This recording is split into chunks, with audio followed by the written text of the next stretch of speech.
We ended off with a battle between Amalek and the Israelites. They won the battle, but the war has just begun. But what else is going on? Exodus 18:1. Now Jethro, Reuel, the priest of Midian, Moses' father-in-law, heard of all that God had done for Moses and for Israel, his people, and that the Lord has brought Israel out of Egypt. Looks like we'll be seeing what the in-laws are up to for Moses. What's going on with his wife, his kids, and his father-in-law. Exodus 18:2. Then Jethro, Moses' father-in-law, took Zipporah, Moses' wife, after Moses had sent her back. Exodus 18:3. And her 2 sons, of whom the name of the one was Gershom, meaning expulsion or a stranger there. For Moses said, I have been an alien in a strange land. 18:4. And the name of the other was Eliezer, meaning God is help. For the God of my father, said Moses, was my help and delivered me from the sword of Pharaoh. Exodus 18:5. And Jethro, Moses' father-in-law, came with Moses' sons and his wife to the wilderness, where he was encamped at the Mount of God, Horeb or Sinai. Here we have the family reunion. As we recall, when Moses was receiving training by the Lord at Mount Sinai, for that time when he was there, he got married and had some kids. And once his training was complete and God gave him instruction, he left and he went back to Egypt, but he left his family behind. And now, after the Israelites have been freed from Egypt and have made their passage across the Red Sea and are now here in the wilderness, Jethro, Moses' father-in-law, brings the family back together. So this is a glorious reunion of the family. Exodus 18:6. And he said in a message to Moses, I, your father-in-law, Jethro, am come to you and your wife, and her 2 sons with her. 18:7. And Moses went out to meet his father-in-law, and bowed in homage, and kissed him, and each asked the other of his welfare, and they came into the tent. Here we have the 2 men seeing each other for the first time in a long while, and they're happy to see each other, and they're asking how each other's doing in their business, and Moses is going to explain kind of what's going on, what the situation is. Exodus 18:8. Moses told his father-in-law all the Lord had done to Pharaoh and the Egyptians for Israel's sake, and all the hardship that had come upon them by the way, and how the Lord delivered them. 18:9. Jethro rejoiced for all the goodness the Lord had done to Israel, in that he had delivered them out of the hand of the Egyptians. So Moses has caught Jethro up on the whole situation and everything that has happened recently. And Jethro, his reaction is, wow, that's amazing, that's great, that's fantastic. He's excited. He is happy for the Israelites, that God had the power and made the choice to save the Israelites, to bring them out of the land of Egypt. And here they are in the wilderness, and he gets visual confirmation that everything that Moses has explained has happened. Although I would think Jethro on his way over there saw this huge group of people, was like, oh, what's going on here? How did they get out of Egypt? Because he probably knew of the plight of the Egyptians, because Moses was with Jethro for quite a while before moving down there and helping the people out of Egypt. I mean, he had 2 kids, got married or whatever, so they were good friends, and so he knew all about the plight of the Israelites. And here he gets to see the conclusion of what Moses wanted to have happen, that they were delivered out of the hand of the Egyptians. And it's just a wonderful, fantastic situation. Exodus 18:10.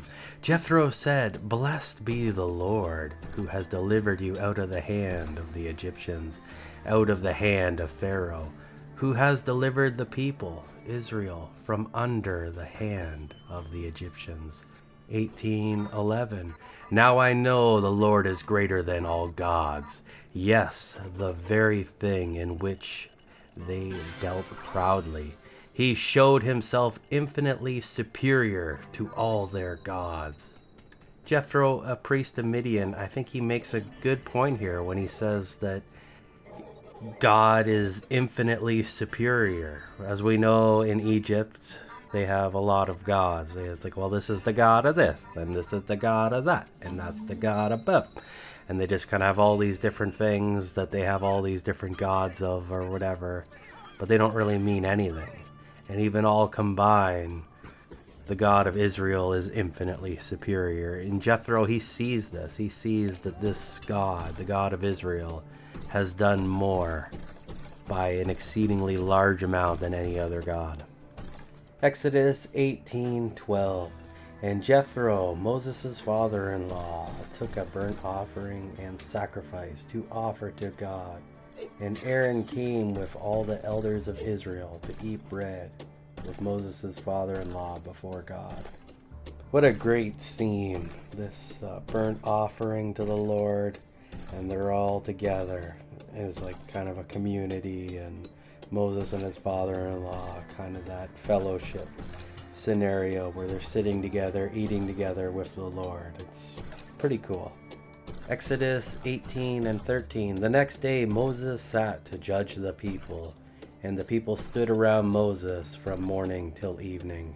18:14. When Moses' father-in-law saw all he was doing for the people, he said, "What is this that you do for the people?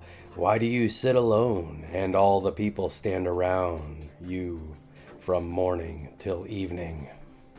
I'm sure to the people of Israel this was a regular event that Moses would act as the judge, and he has to do this all day. I don't think he did it every day, but some days he would do this. It was like court is only held on such and such a time at such and such an hour, and Moses is acting as the judge. And Jethro, he's just kind of wondering what's going on here. So Moses is going to explain this to him, what this scenario is. Exodus 18:15. Moses said to his father-in-law, "Because the people come to me to inquire of God." 18:16. When they have a dispute, they come to me, and I judge between man and his neighbor, and I make them know the statutes of God and his laws. So Moses is the only one that really had the training of God. He was in Mount Sinai there talking to the burning bush, and I'm sure he learned a lot at that juncture in time. And he appeared to have the ability to communicate to God directly. So he's kind of the only one that's able to do this, for he's the only one that knows God's laws and is able to do this process. Exodus 18:17. Moses' father-in-law said to him, "This thing that you are doing is not good." 18:18. You will surely wear out both yourself and this people with you, for the thing is too heavy for you. You are not able to perform it all by yourself. Jethro is making a really good point here. There are more than 500,000 Jews, Israelites, that have left Egypt. And Moses is to be the judge of all of them. I mean, he could do that day and night and not be able to resolve all issues. This is just going to be too exhausting. It's too much for one man to bear. On top of everything else that Moses has to do with leading the people, and he's just got way too much on his plate. And Jethro is pointing this out to Moses, that this is too much. You can't do everything. Exodus 18:19. Listen now to me. I will counsel you, and God will be with you. You shall represent the people before God, bringing their cases and causes to him. 18:20. Teaching them the decrees and laws, showing them the way they must walk and the work they must do. 18:21. Moreover, you shall choose able men from all the people, God-fearing men of truth, who hate unjust gain and placed them over thousands, hundreds, fifties, and tens to be their rulers. 18 and 22. And let them judge the people at all times. Every great matter they shall bring to you, but every small matter they shall judge. So it will be easier for you, and they will bear the burden with you. Jethro is witnessing that Moses is working from morning till night, doing this judging process. And he realizes and lets Moses know that if he continues this, he's going to wear himself out. He's going to burn himself out. This is too much for one man. There's like 500,000 people here in Israel in the wilderness. Too many that one man could be the judge over all of them. So he proposes an idea. Get people underneath, get judges below Moses that can take care of the smaller things, look after the small stuff, so Moses doesn't have to do everything. And when there's a bigger matter, well, they just escalate it and Moses will look after it then. It makes a lot of sense. Then we have the criteria of who's going to be doing this judging thing. And of course you want to have the godly men, the people that have a fear of God, that God is the overseer, and that if they screw up, that God will be the one to judge them if they judge unfairly in whatever their decision is. These aren't guys that are going to get bribed. They're going to take payments or have some sort of conflict of interest, some sort of vested interest or whatever, that they fear God and God is the overseer and he's going to look after this. So they'll give better decisions based on that. Well, at least that's the theory of it anyway. How well that works in practice, we'll see. But in general, it can work quite well if the people are God-fearing, that they have someone above them to hold them accountable if they judge poorly. So there needs to be understanding of the rules that God has made up. They should probably be written down, and so that the people can know what they are and kind of follow them. We're going to see that later on take place in the Bible, but at this juncture in time, not everything is set up, not everything is in place. Exodus 18 and 23. If you will do this, and God so commands you, you will be able to endure the strain, and all the people will go to their tents in peace. As it is right now, even morning to night, he still doesn't get through all the cases he needs to judge, so he needs to do that for multiple days, and then there's probably more and more happen. Stuff is probably happening faster than he can resolve it, so if he's able to get this done and get some overseers to kind of do this judging, maybe he'll actually be able to get it done, and it'll be better for him, it'll be better for the people, that they'll be able to have their issues resolved, and they'll be able to sleep, and they'll be sleeping better as well. Exodus 18 and 24. So Moses listened to and heeded the voice of his father-in-law and did all that he had said. Moses realizes this is a good plan, and I'm sure he got permission from God to accept this plan, and then they're going to enact it and find these people. Exodus 18 and 25. Moses chose able men out of all of Israel and made them heads over the people, rulers of thousands, of hundreds, of fifties, and of tens. It's hard to say if this was some sort of hierarchy, that you had like 1,000 people, then each of them had 100 under them, then each of them was 50, and then it kind of a subdividing, or if it was just the way that the group was divided up. It's like, well, you'll look after this tribe and this group of people in this tribe, or, you know, maybe it was like a head of a family or something, and they looked after so many. So the amount of people that each one looked after was different and not necessarily the same amount. So I don't know how this was all divided up, but they figured out a system and Moses implemented it, and it was a way to get judges over all these people so that Moses didn't have to listen to every single case, and the smaller stuff could be resolved quickly and promptly without his direct involvement, and that was kind of a cool thing.